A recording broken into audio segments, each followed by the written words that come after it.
wait a minute or two, that's fine. Or if you want to start now. We're recording. Let's go.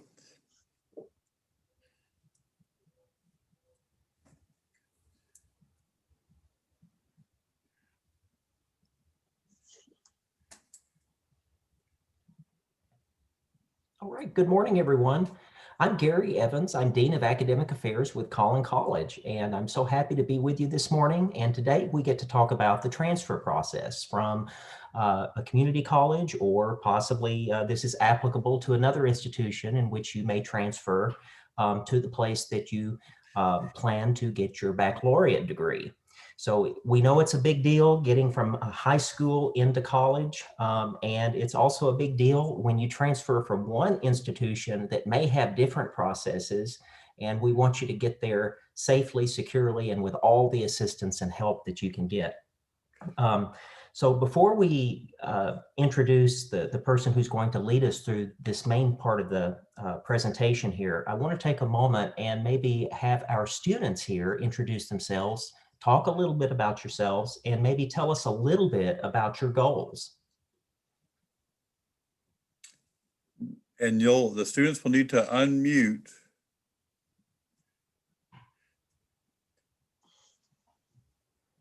Let's see. Nancy, could you and talk a little bit, please? Hello. Can you hear me? Hi, Nancy. Oh, yes, ma'am. Give me 1 second. Sorry, I'm still used to using Zoom. There should be a little video. There you go. Okay. Yeah. Hey, Nancy. Hi, good morning. Yeah. Well, tell us a little bit about yourself and what your plans are. And yeah, that would be great. Okay. So I graduated from Collin, I believe, fall of 2019.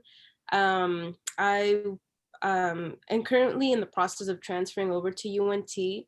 I kind of changed my major, decided to change my major. So I took a little bit of a break just to see, what I felt was right for me. And then COVID, happened, and then everything kind of just went a little bit downhill. So I've been speaking to my mentor, trying to, just kind of come back up and just continue on with school and with what my passion is.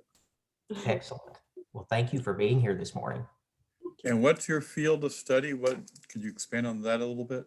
Yeah, so I changed from, I believe I was studying broadcasting. So now I'm more interested in pursuing education. I'm still trying to debate between maybe middle school education or high school. I think maybe more like intermediate middle school. But that's kind of what I'm interested in now. Okay. As you may have heard, I sub for middle school. 6th grade. You didn't no 7th or 8th to start. That's awesome. Yeah, 6th grade, they're little. You can put them in your pocket. Yeah, I hear that a lot. I hear that they're just more easy to work with, and I feel like, I don't know, as they get older, it's a little more challenging. Yeah. Yeah. Thank you. That's wonderful. Christian, can you unmute and talk a little bit about yourself and your goals? Yeah, I just want to make sure you guys can hear me. Yes. There you go. Hi. Hey, Christian. Good morning. I'm Christian, and I'm currently in my last semester of Collin. I should be transferring right after the semester. My field is in mechanical engineering, and I'm planning to transfer to either Texas Tech, UTD, or Oklahoma State. It just depends on which one accepts me first at this stage. But it's been around 3.5 years at Collin, just because I went at a slower pace than most people usually do, especially with the courses that I had to take. But it should be my last semester at Collin, and then I should be able to transfer into starting fall next year. That's wonderful. So in 6 months? No, well, at the end of this, 6 months, I think. Yeah. Yeah, okay. That's great. Well, that's wonderful. And thank you for being here as well this morning. Hendrick Scholarship Foundation is dedicated to your success, and we present these workshops to assist you. And so I want to introduce our keynote speaker and the person I have to give her credit because she's been the main leader on this. And she's got a great background, and she's also works with me at Collin College. Her name is Deidre Carpenter. And so she received her bachelor's at Langston University in Langston, Oklahoma, in early childhood development. She received her master's from Mid-America Christian University in leadership education in Oklahoma. And let's talk a little bit about her work very quickly. She was a program coordinator for a grant program at Oklahoma City. She joined Collin College and was our district transfer academic advisor from 2011 to 2013. Then she became a coordinator for special admissions. And now she's a program career coach with our workforce programs, and I've worked with her extensively. And so, Deidre, thank you so much for being here and for helping us understanding how to navigate the transfer process.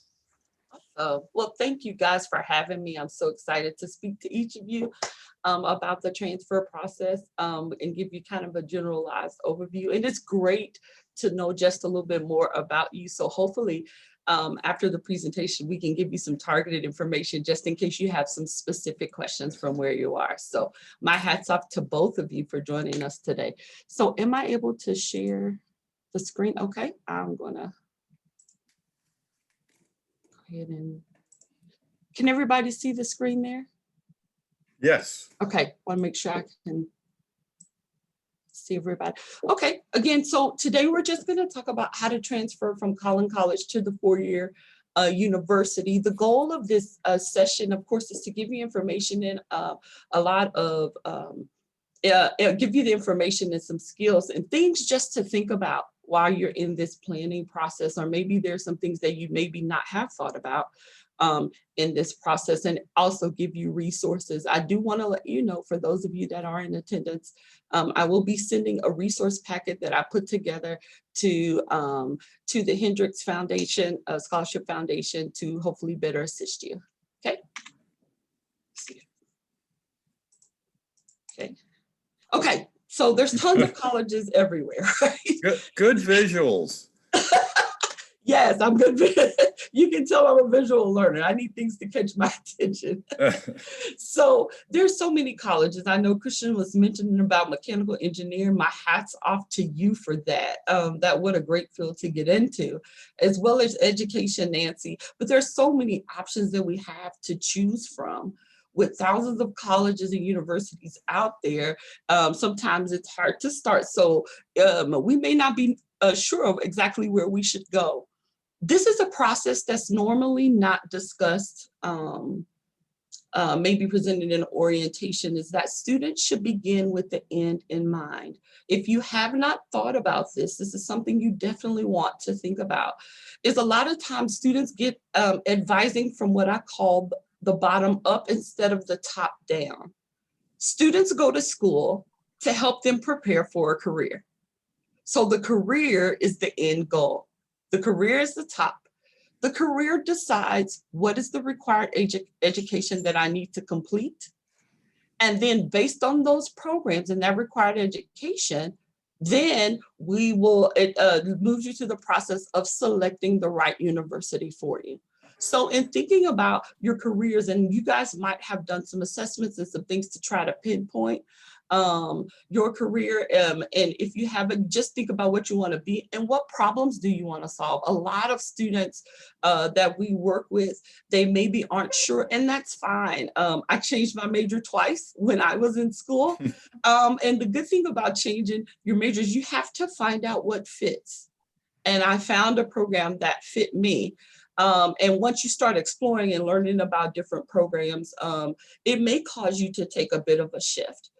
But to really not just ask, what do I want to be when I grow up? Sometimes even at older ages, sometimes we're still unsure. We're still unsure even then. But to ask those questions, what do I want to be?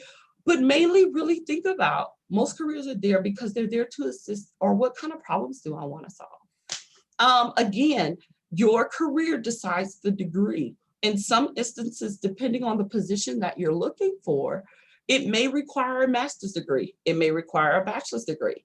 If you're in a program where it requires a master's degree, the master's degree will tell you what to take in the bachelor's degree.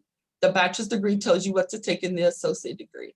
So again, having that career selection at the beginning is very, very key to answer the rest of the questions in the grid. So required education, what degree of training do I need? And then in regards to selecting the college, what factors should I look at? Those are a couple of things we're going to cover today. Okay. Again, when thinking about a career, choose a job that you love and you will never have to work a day in your life. What exactly does that mean? I've changed, Dr. Evans mentioned some things on my resume. I'll be celebrating my 10th year at Collin here in April. And so I've gone through a couple of positions. I have to say, this is one that I absolutely love when I wake up every day. So it does not seem, for me, it doesn't seem like work. Helping students, I don't mind coming in on Saturdays to be able to assist students to make sure that they're achieving their goals. It is a passion of mine. I'm helping students solve those problems, like I spoke about earlier, so that way they can achieve those goals. So if you choose a job, look at careers that you love and it'll never feel like work again. So a couple things about exploring careers. I wanted to mention a couple of, just real briefly about this, is because a lot of times students don't think about when they're exploring a career, they do things that sound nice or things that they find of interest, but you have to think outside of the box when you're looking at a career. What is the job market like? And I have a resource for you of some websites and things you can look when you start looking at career. Will there be jobs in the next 10 years? How much will I actually be making when I get out? How much, what all do I need? Again, do I need that degree? Are there going to be opportunities for advancement?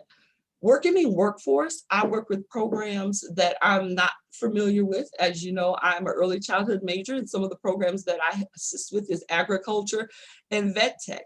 And so working with animals. And so really something that has more legs than mine is not my preference. But now I absolutely love working with animals, and I am trying to talk myself into getting a pig. I have fallen in love with pigs. Please don't ask why.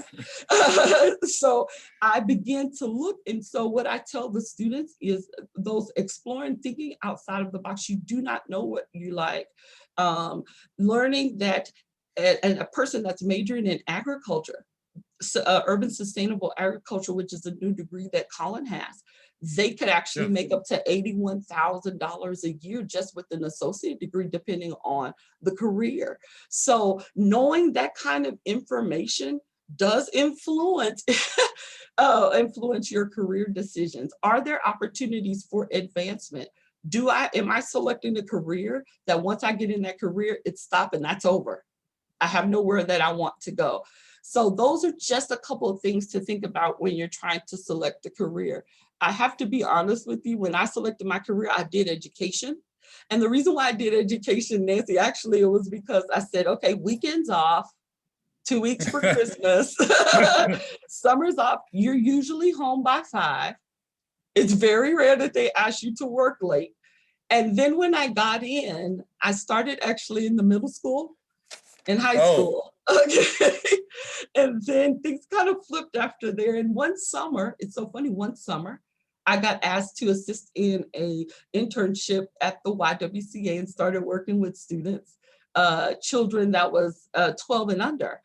And I had the best time. We went on field trips, listened to younger students learn and things like that. And you get to have fun and you get to act like a kid and somebody gives you money for it. So it was a great win-win.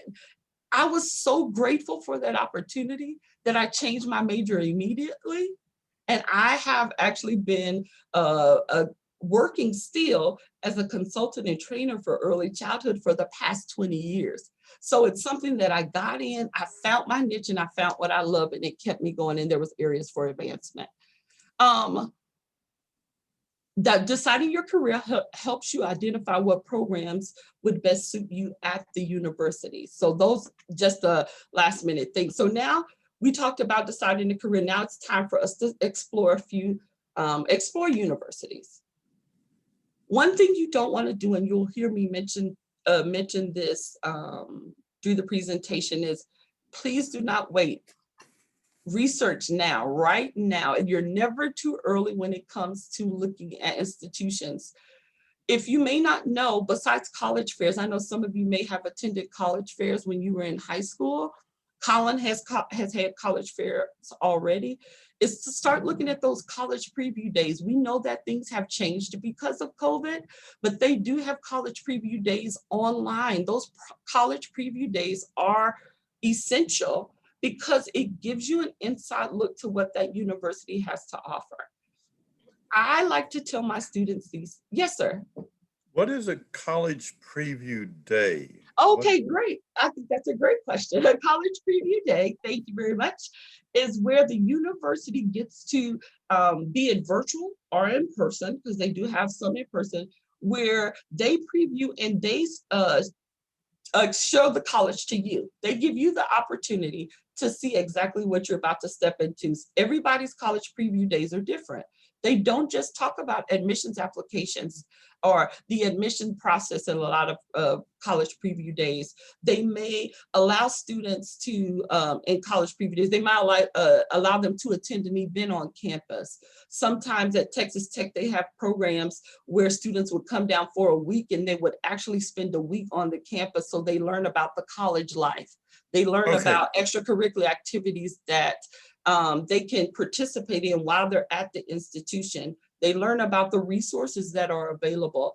This is kind of like it's like a mini orientation prior to them actually getting into school. So you would do that your junior year or the summer between junior and senior year? Yeah, actually the best time will probably be between the junior, definitely before your senior year, if at all possible. Definitely. Want to do it at least a year in advance. Now, because of COVID, they have moved those preview opportunities online. Students, you have to remember this, is that it's not just about you trying to get in the college has to sell itself to you as well. You still, as the student, are the consumer. So when you're looking, you want to look for those things to make sure that they are meeting your needs as well. So start exploring now, right now. I know a lot of you said you're at the very end. It's still not too late. They have several of the universities like UNT and UTD. They have what they call rolling preview days. What that means is that you can actually participate in a college preview event very frequently. Sometimes they're doing them once a month. So be on the lookout for those preview days. A lot of the 40 institutions now also have virtual college tours online. If you want to see what the university and the environment looks like, you're able to go online and it will take you through each building. It'll take you through apartments if you're planning to live on site. Yes. So you can without even stepping foot on campus, you get a full picture of what is possibly available for you. Again, these resources, these college fairs, these preview days, these virtual tours online, these are free. I know Christian mentioned several institutions. Again, this is something besides accepting you. What if you get into all five, right? So that means it's time for them to go in, because that's possible. Okay, so it's time for you to go in to see what fits Christian's point of view and the things that he wants to do and want to accomplish in the same for you, Nancy. Social media, the colleges that you are in or interested in, like their social media accounts. They give updates. They always send alerts. Most colleges and institutions, especially around this time, starting in January, will start sending alerts of, hey, come to this preview day and we'll waive your application fee. Come to this preview day and we'll give you a weekend class or weekend tour at discount. Yeah. UTDs they actually did that for me, or they have an opportunity for me. I think it's early March. If I go early March for a rolling preview day, they waive my application fee, which is like $75, $80. Oh my goodness. Exactly. Exactly. Well, now the method of communication that's main for most of the institutions now is they've become smart too. So they all have Instagram pages and Snapchats. And I'm sure a lot of other social media accounts that I don't even know is there, like TikTok. I've just learned about the TikTok thing. And I'm sure they'll, if they don't have an account yet, I'm sure they will. But if you're interested in those institutions, that social media account usually gives the most current and up-to-date information. So I would go ahead and like those accounts so that way you're getting that information, so that way it'll help you make your decision. Okay. Things to consider when you're trying to locate a university that fits you. This is the thing you need to consider.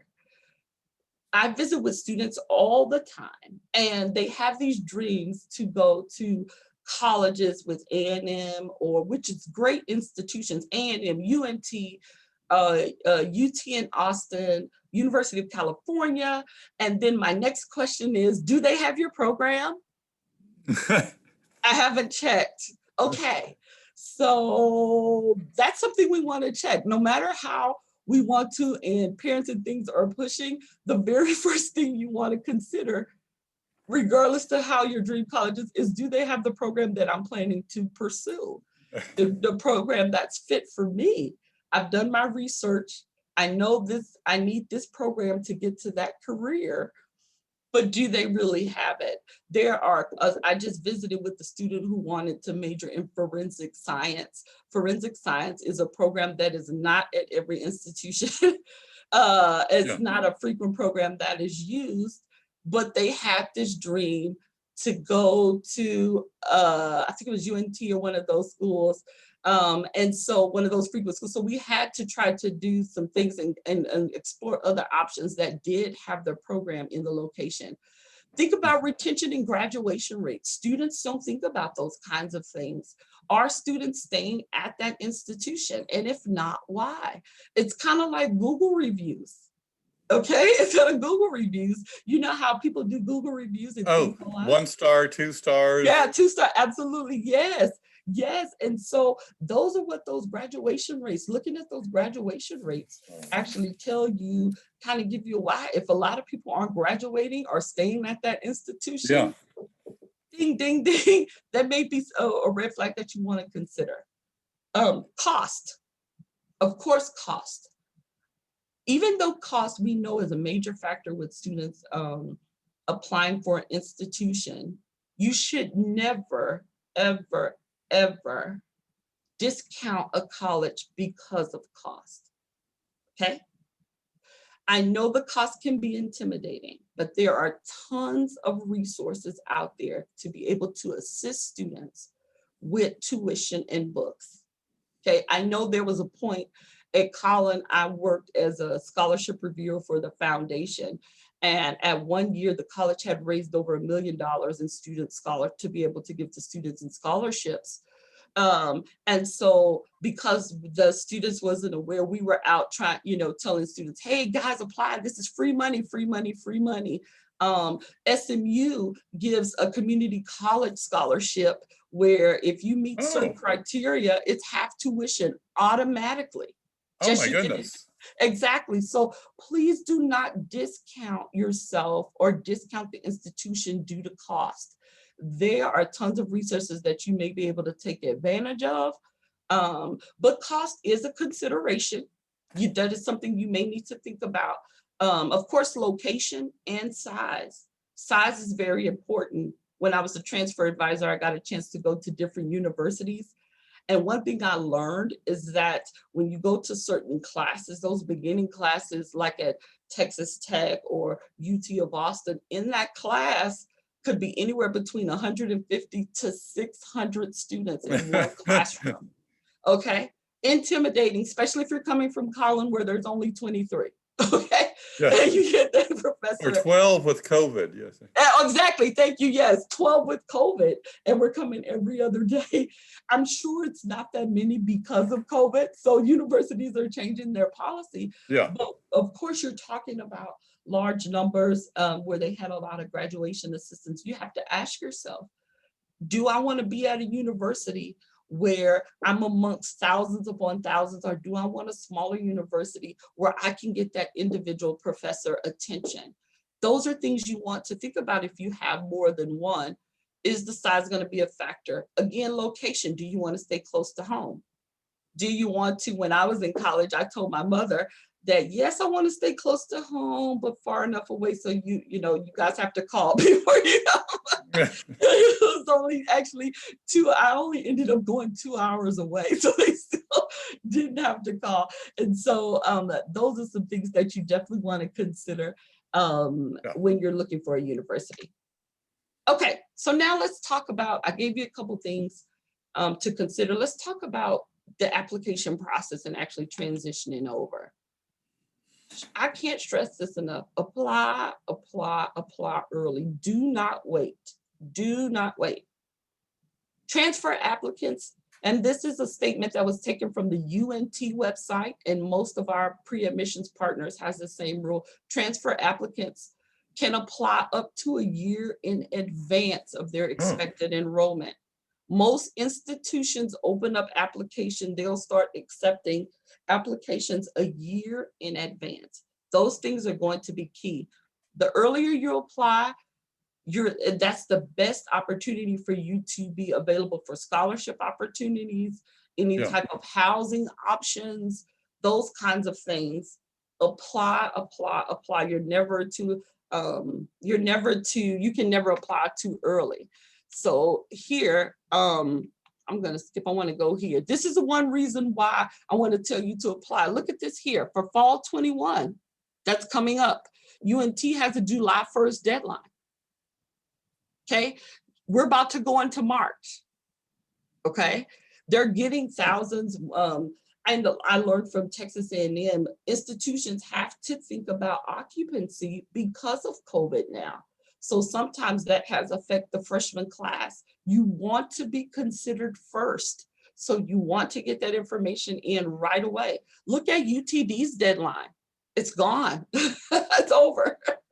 They do have some institutions opportunities that can, where you can actually apply for admissions late, or for certain programs, you can come behind and go ahead and still apply. So they may have some opportunities, but as for their main deadline on their website, when I looked at December 1, it's not that they won't take your application, but those people who applied earlier got more opportunities available for scholarships and resources and housing options.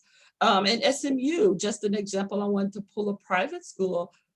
June 1 is actually their deadline. I'm going to go back one slide. So I will send a copy of this presentation in the packet as well, because I know sometimes the lettering is too small. I wanted to just make you familiar of a couple of terms: early decision, early action, priority deadline, regular decisions. When you get the presentation, the early decision, of course, is that as soon as it opens, most programs will open as early, most universities will open their applications as early as September.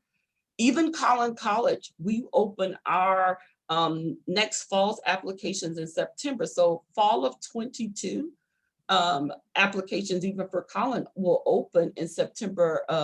Actually, it's about to prepare to open now, here soon, not too long from now.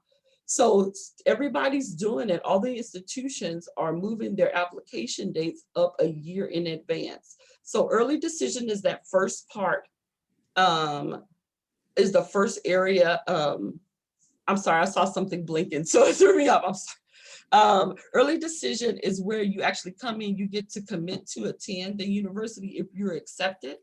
And then with those early decisions, you have to cancel if you have any other applications. A lot of those early decision application votes and things like that, a lot of it pertains to scholarship opportunities. And so they're asking you to make a decision. You have your priority deadlines. Those things are not binding. And of course, you have your regular decision and your rolling admissions. Rolling admissions means that there really isn't a deadline, or they have frequent admissions opportunities available in that one term. So if, for example, if UTD has a admissions deadline of December. A rolling admissions might be a deadline for different cohorts once a month. So they may have a decision where I can bring in students, brand new students every month.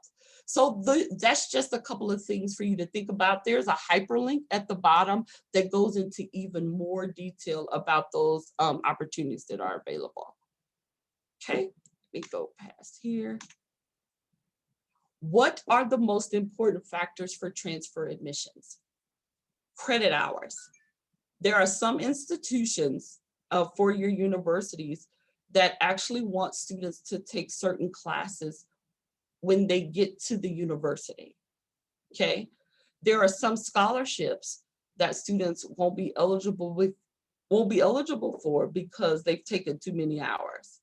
So you want to think about the credit hours. What is it that the institution want me to have prior to going in? When you're a transfer student, there's two different types of admissions. There's a general university admissions, and then there's a department or school admissions. What do I mean by department or school admissions? If I'm going to major in education and I want to go to UNT, I have to first get into the university through regular admissions, and then I may have to apply for the education admissions for the School of Education, so that way I can get into the field where my major is going to be. So there's two different types of admissions. In both of those missions, what I wanted to do was pull out the similarities for both, so that way you can start looking at this and it actually hit two birds with one stone. Think about your credit hours, your GPA. Your GPA is going to be key. That's something for you to consider very important when it comes to transfer admissions. Some schools, I talked about getting into that school where your major is, may require you to have a certain GPA. Mechanical engineering, for those programs and things like that, Christian, I'm sure you understand or you've heard in your classes, you know, those calculus classes, those physics classes. I hope I'm not traumatizing you. I'm traumatized with calculus. You're bringing back memories of Cal 1 through 3. I know, in university physics, a lot of those engineering programs require their students to have sometimes a 3 or 3.5 before they can even start beginning their engineering classes to make sure they're prepped. So think about that GPA when it comes to transfer admissions. If you're not there, then you can work with an advisor to take classes to help you prep to get there, but also take classes that still fit in your degree and help you prepare to get to the School of Engineering or the school that your desired school that you want to pursue. Extracurricular activities and community service. I know that doesn't seem important, but now colleges are using what they are now looking for the holistic student. Okay, so they want to look at the whole student. A lot of times it's great, you are supposed to focus on your grades, but having social skills is very important for admissions. Being able to service others. What have you done in your community? A lot of institutions, I know A&M is a very big one, where they push community service because they consider their students community leaders. It's a sign of leadership. Are they taking initiatives to do other things or even to learn more about their area of study? Internships is another opportunity that you can use for community service or extracurricular activities. I want to give you an example. When I was an advisor, I had a student, there were 2 students applying for UT. I think it was a program at UT. I'm not sure which one because there's many. But one of the students had a 4.0 and no extracurricular activities. The other student had a 3.75, both great GPAs. Okay, both great GPAs. The student with the 3.75 was in Phi Theta Kappa. They also did community service with their church. They went on like missions groups. They had internships. They had all of those things. Unfortunately, the 4.0 ACE was in Phi Theta Kappa, but they never took advantage of the community service component. They didn't have any extracurricular activities. Which one do you think UT chose? Yeah. The whole student, the one with the 3.75 that was out there. A lot of the students, universities are looking at the whole student because of that. Schools, tier 1 schools, tier 1 meaning top research institutions, schools like Texas Tech, UTD is another one. They get thousands and thousands and thousands of applications. They can only take 12, let's say they can only take 200, but they got 21,000 applications. Oh my. And they know the rules. So what do you do when so many people, they meet the GPA requirement, they have the credit hours. Now as an institution, I have to start looking at some other things. This is where that extracurricular activity and that community service comes into play. Yes, sir. Yeah, so, and let's say you want to be a mechanical engineer at Collin College. I don't know, but I'm almost sure that there's an engineering club or organization at Collin College. And for community service, I'm not sure how this plays with COVID, but go build houses for Habitat for Humanity. Mm-hmm. Because Yes. that's community service and that's mechanical engineering. And then if you get a letter of recommendation from the crew chief at Habitat for Humanity saying, you show up, you don't drop hammers. Oh, you're in. Exactly. And you know what else it does for the student besides admission is it gives you sometimes, I'm so glad you mentioned those kinds of clubs. Thank you very much for that, Yes. Mr. Cole, is that it gives you a preview sometimes of what you're about to step into. So Yeah. That's why internships are important, because again, it was because of that opportunity that I spent this summer that my life, my decisions for career, it just completely turned around for me, because I found that niche.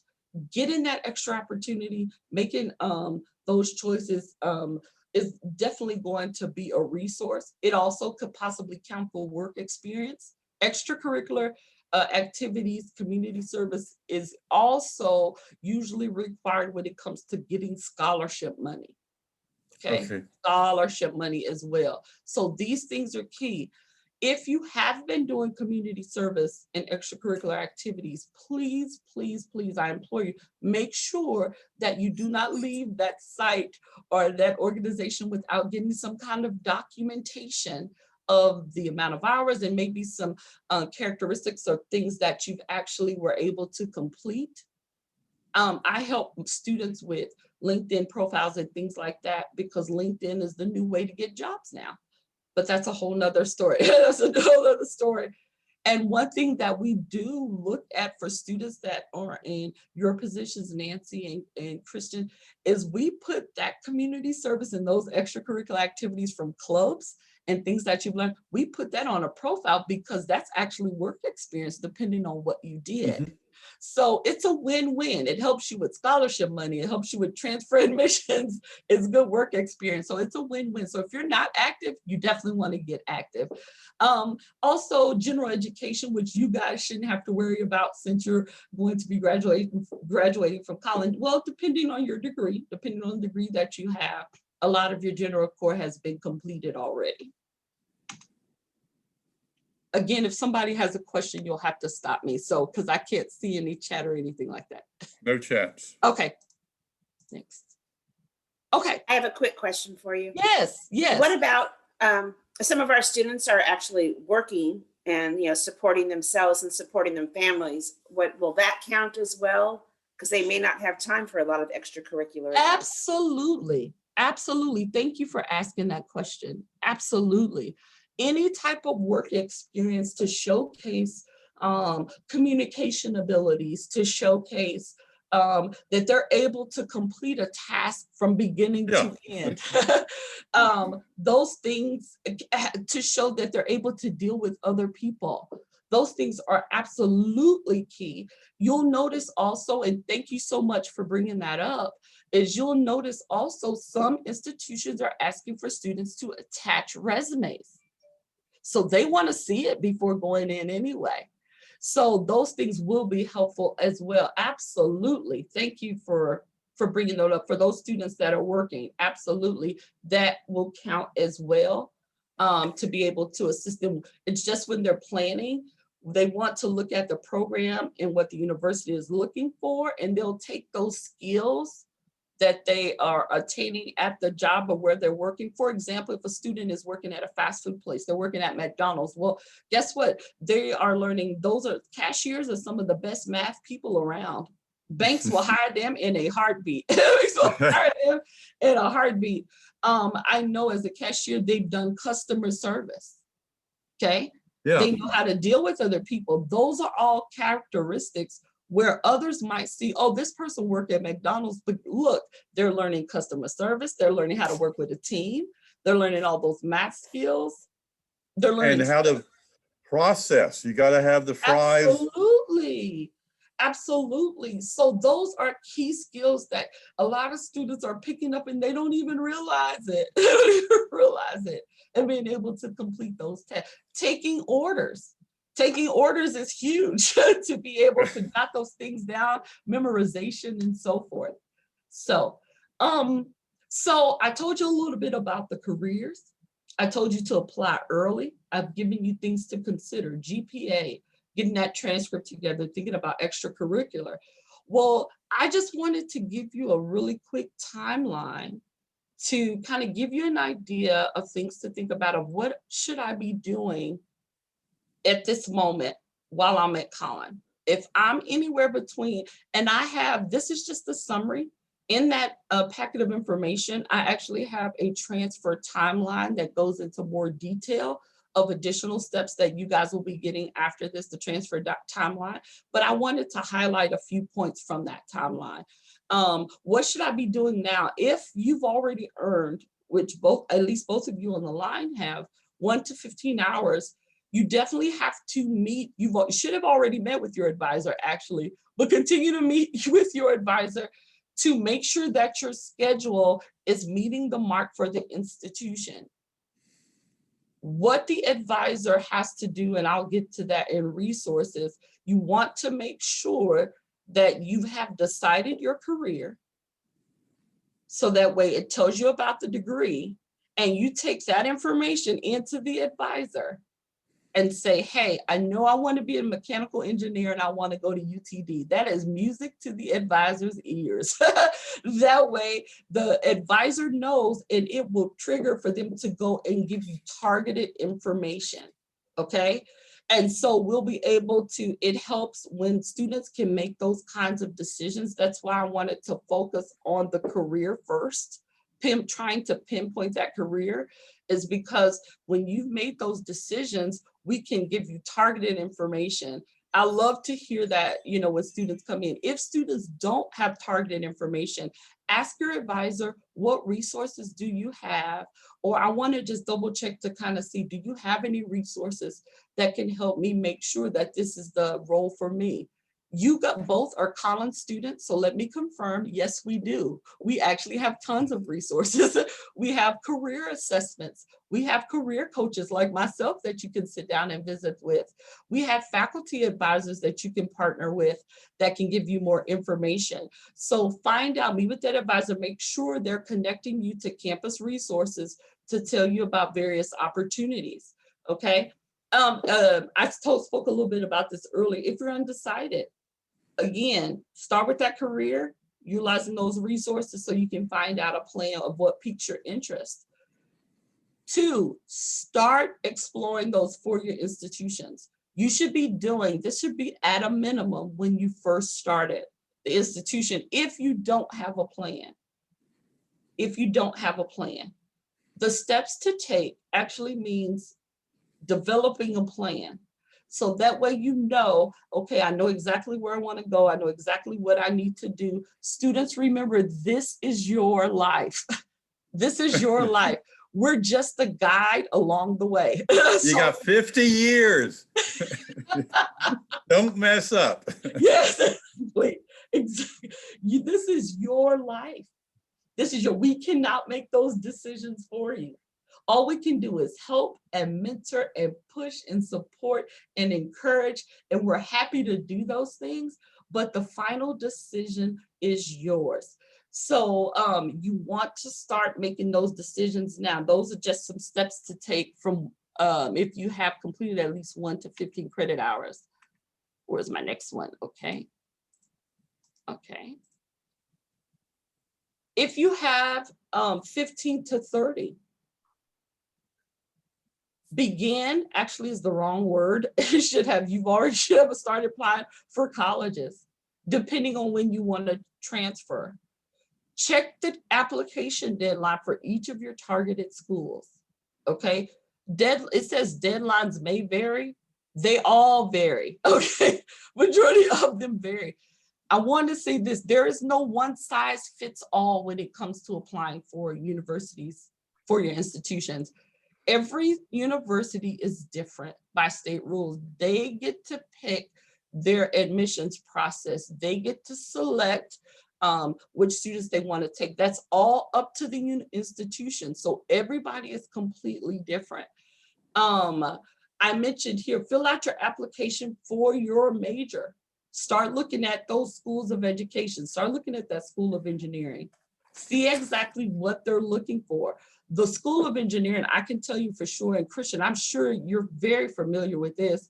They pinpoint exactly what they want you to take. And it has to be this and nothing else. There is no option B. Am I right, Christian? Yeah, I'm gonna say. It looks like a tree, but it's basically very straightforward once you look at it. Yep, absolutely.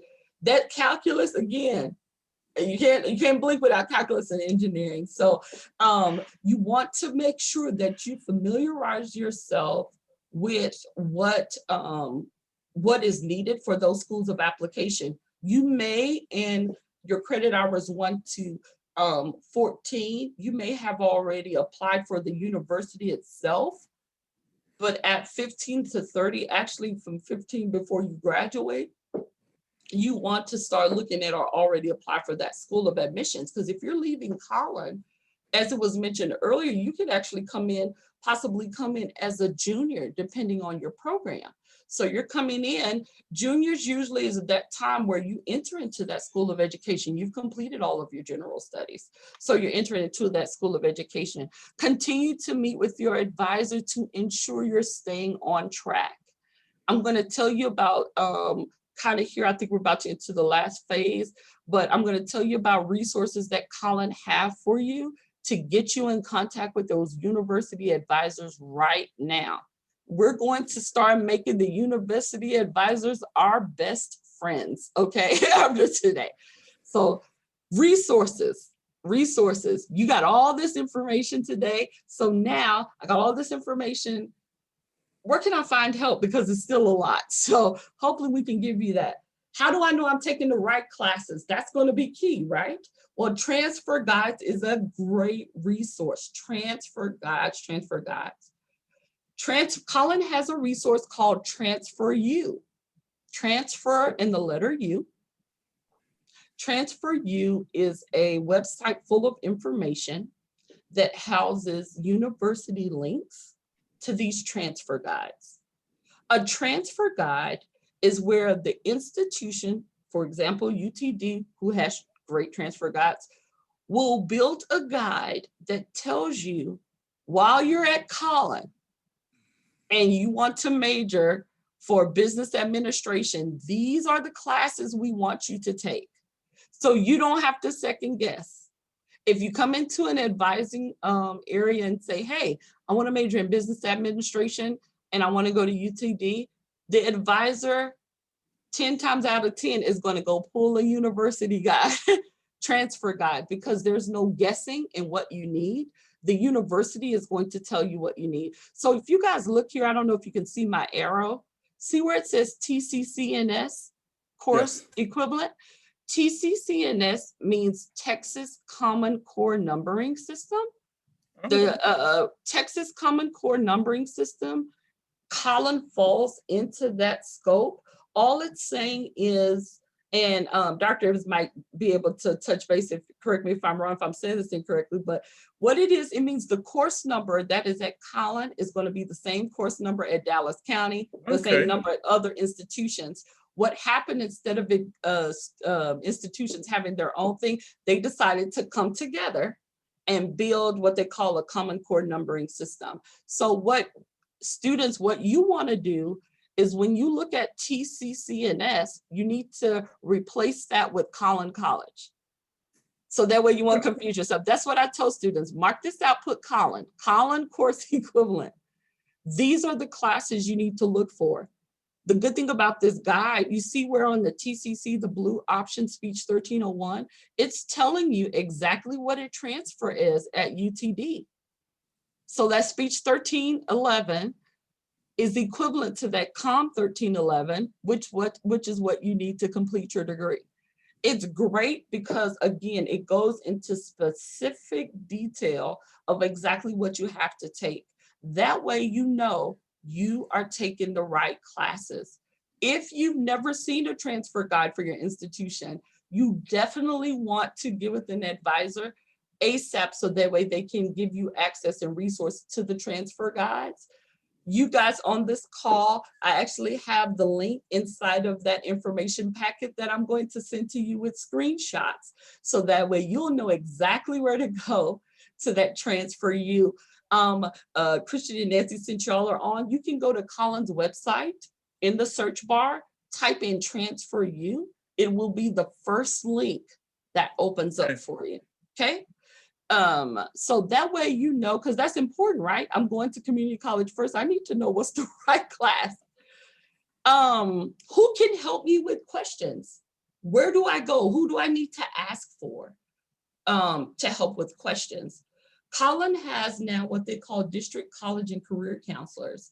Really, it's a advisor that has received enhanced information about how to help you with careers. So they're kind of like a one-stop shop person. But you know them as advisors. The title has changed because the training is a little bit more in depth. Want to go see one of those? I didn't add this on here. I forgot, I apologize. See the career coach. If you're going for a workforce program, that's what I'm here for. I can guide you along that way to make sure that you're meeting that goal. Of course, parents, teachers, and community group leaders, your mentor. As a Hendricks Scholar, you have mentors. Okay. Here at the university partnerships, Collin has university partnerships. You want to look at the pre-admissions partnerships. Why is this key? You see UNT's down there, and I think some of you mentioned Tech or UTD. That means that Collin has built this partnership with the certain institutions. I believe we have 10, where while you're attending Collin, even if it's in your last semester, you will apply. I know UTD and UNT, if you get into their programs, pre-admissions partners programs, they will freeze your tuition. I know for UTD, it freezes for 4 years. That's huge because you're talking about $700. Tuition increases per year and it stops. Whenever you get approved for that program, it stops for 5 years. You get to pay that same tuition amount. If you're a part of the program, it'll allow you to speak to advisors while you're attending Collin. Most institutions want you to apply and get in early. And so in those institutions, so you can't even talk to the advisor unless you're in. So you definitely want to take advantage of those. So again, just a quick session review. Make a plan. Start early, start early, start early. Ask tons of questions. That's what we're there for. Okay, that's what we're here for. Make grades a priority, of course, and extracurricular activities. Don't forget those, and work experience. And then apply, apply, apply, apply. All the places you'll go, today is your day. Your mountain is waiting, so get on your way. Any questions? Hope that was helpful. Oh, thank you. Any questions for me?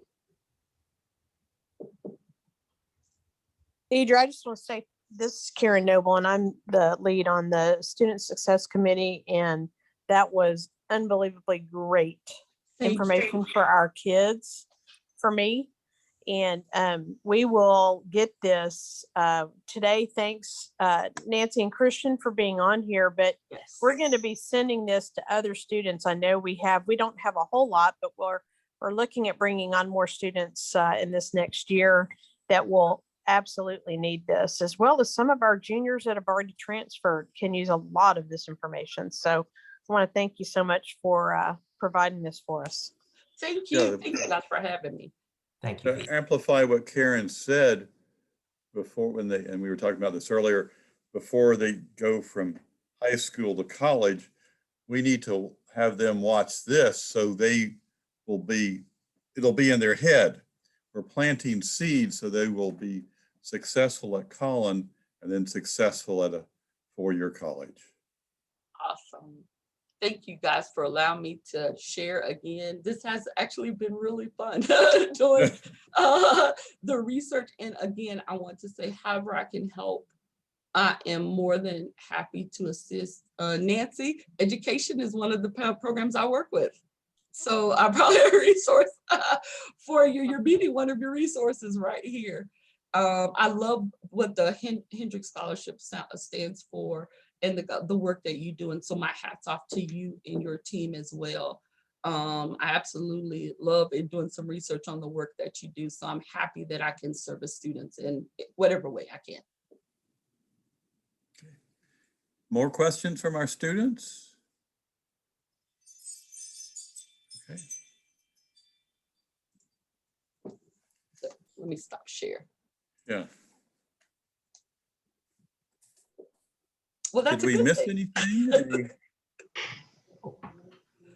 Christian and Nancy, kudos to you for being here this morning. Thank you so much. If you think of Make sure all the young folks watch it.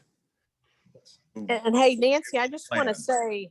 say that actually it sounds like we're going to be getting you in the education cohort, moving from the interdisciplinary, and Gary Evans, who is on this, is leading our education cohort. And I'm kind of I'll be in your meetings and stuff with the education students as well. So hey, welcome aboard. We love future educators, don't we, Gary? Absolutely. Absolutely. All right. Was there anything else from anyone this morning? I just want to thank you for joining us. Nancy and Christian, again, you have great resources here. The Hendrick Scholarship Foundation is dedicated to your success. So keep us in the loop and we'll do what we can to assist. Thank you all. John, was there anything else that you wanted to cover this morning? I think, no, this is good. And I'm in charge of the 5-question quiz. So people who watch this later will get credit. And I've got lots of notes. So a lot of meat in this. Very good. All right. Well, very good, everyone. Y'all have a wonderful rest of the day and a great weekend. And we'll see you soon. Bye-bye.